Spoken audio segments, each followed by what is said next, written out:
Anderson Tendulkar test series 5 match. அதுல டே 1 நேத்து நம்ம பார்த்தோம், 2 செஞ்சுரி விழுந்துச்சு. டே 2லயும் அதே மாதிரி 2 பேர் செஞ்சுரி அடிச்சிருக்காங்க. அதுல ஒன்னு நம்ம ரிஷப் பண்டும், இன்னொன்னு வந்து பாத்தீங்கன்னா இங்கிலாந்து டீமோட போப்பும். டே 2 என்ன நடந்துச்சு அப்படின்னு பாத்தீங்க அப்படின்னா, இந்தியா நல்ல ஒரு பொசிஷன்ல இருந்தாங்க. இருந்தாலும் வந்து அவங்க டே 2 வந்து கரெக்டா கம்ப்ளீட் பண்ணல. லஞ்சுக்கு முன்னாடியே ஆல் அவுட் ஆயிட்டாங்க. 471 ரன் தான் அடிச்சிருந்தாங்க. கிட்டத்தட்ட ஒரு 550-600 ரன் அடிச்சிருக்க வேண்டியது. பின்னாடி வந்த யாருமே வந்து கில்லுக்கு அப்புறம் பண்டுக்கு அப்புறம் யாருமே சரியா ஆடல. அதனால வந்து பாத்தீங்கன்னா 471 ரன் தான் ஆச்சு. அதுக்கப்புறம் அவங்க பேட் பண்ண வந்தாங்க. கிட்டத்தட்ட பூம்ராவை தவிர மீதி யாருமே வந்து சரியான லைன் அண்ட் லென்த்ல போடவே இல்லை. அப்படி போட்டிருந்தா மேட்ச் வேற. டே 2 வந்து இந்தியா பக்கம் திரும்பி இருக்கும். அது நடக்கல.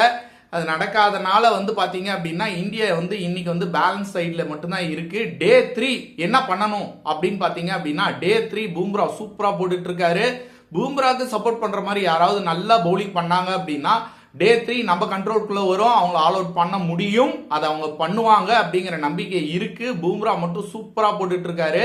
அவருக்கு சப்போர்ட்டிங் பவுலர் வந்து ஒன்னு சிராஜோ இல்லைன்னா கிருஷ்ணாவோ, இவங்க 2 பேரும் வந்து யாராவது ஒருத்தர் வந்து நல்ல சப்போர்ட் பண்ணாங்க அப்படின்னா டே 3 நம்மளுதான் மாற்றுறதுக்கான வாய்ப்புகள் நிறைய இருக்கு.